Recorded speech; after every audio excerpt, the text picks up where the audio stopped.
There's no feeling more intense than starting over. If you deleted your homework the day before it was due, as I have, or if you left your wallet at home and you have to go back after spending an hour in the commute. If you won some money at the casino and then put all your winnings on red but it came up black. If you got your best shirt dry cleaned before a wedding and then immediately dropped food on it. If you won an argument with a friend and then later discovered that they just returned to their original view. Starting over is harder than starting up. If you're not ready for that, like if you've already had a bad day, then what you're about to go through might be too much. Feel free to go away and come back. I'll be here. Alright, thanks for coming with me on this trip. I'll understand if you have to take a break at any point. Just find a safe place to stop and quit the game. And don't worry, I'll save your progress, always. Even your mistakes. This game is a homage to a free game that came out in 2002, titled Sexy Hiking. The author of that game was Jazzuo, a mysterious Czech designer who was known at the time as the father of B games. And B games are rough assemblages of found objects. Designers slap them together very quickly and freely, and they're often too rough and unfriendly to gain much of a following. They're built more for the joy of building them than as polished products. In a certain way, Sexy Hiking is the perfect embodiment of a B game. It's built almost entirely out of found and recycled parts, and it's one of the most unusual and unfriendly games of its time. In it, your task is simply to drag yourself up a mountain with a hammer. And that act of climbing, in the digital world or in real life, has certain essential properties that give the game its flavor. No amount of forward progress is guaranteed. Some cliffs are too sheer or too slippery. And the player is constantly, unremittingly in danger of falling and losing everything. Anyway, when you start Sexy Hiking, you're standing next to this dead tree that blocks the way to the entire rest of the game. It might take you an hour to get over that tree, and a lot of people never got past it. You prod and you poke at it, exploring the limits of your reach and your strength, trying to find a way up and over. And there's a sense of truth in that lack of compromise. Most obstacles in video game worlds are fake. You can be completely confident in your ability to get through them once you have the correct method or the correct equipment or just by spending enough time. In that sense, every pixelated obstacle in Sexy Hiking is real. The obstacles in Sexy Hiking are unyielding, and that makes the game uniquely frustrating. But I'm not sure Jazzuo intended to make a frustrating game.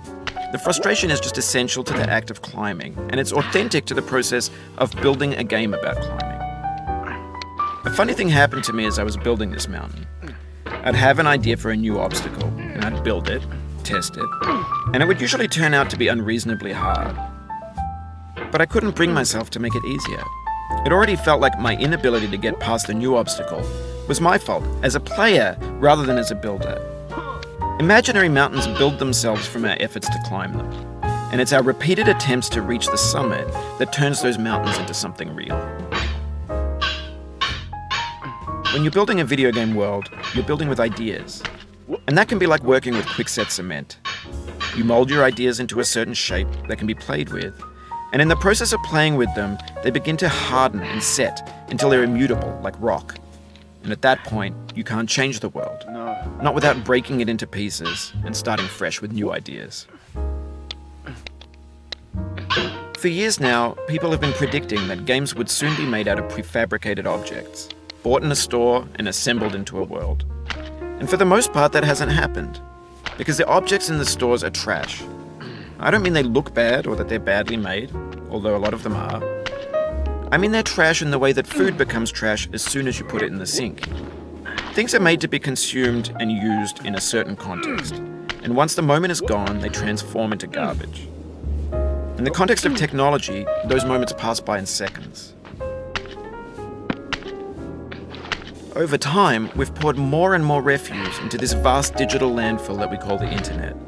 It now vastly outnumbers and outweighs the things that are fresh and untainted and unused. When everything around us is cultural trash, trash becomes the new medium, the lingua franca of the digital age. And you can build culture out of trash, but only trash culture. B games, B movies, B music, B philosophy.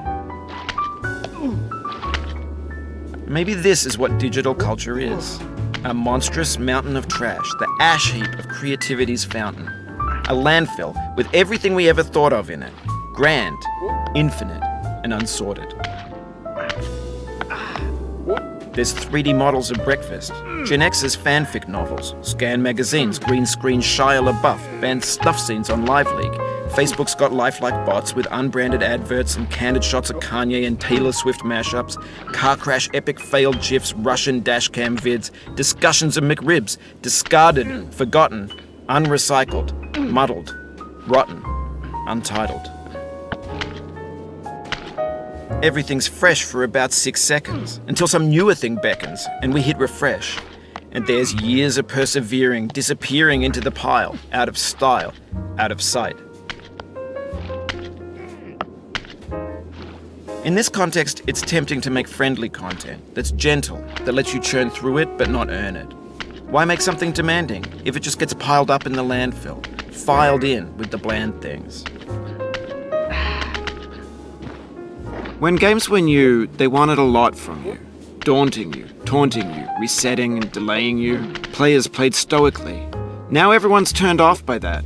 They want to burn through it quickly, a quick fix for the fickle, some tricks for the clicks of the feckless. But that's not you, you're an acrobat. You could swallow a baseball bat. Now I know, most likely you're watching this on YouTube or Twitch, while some dude with 10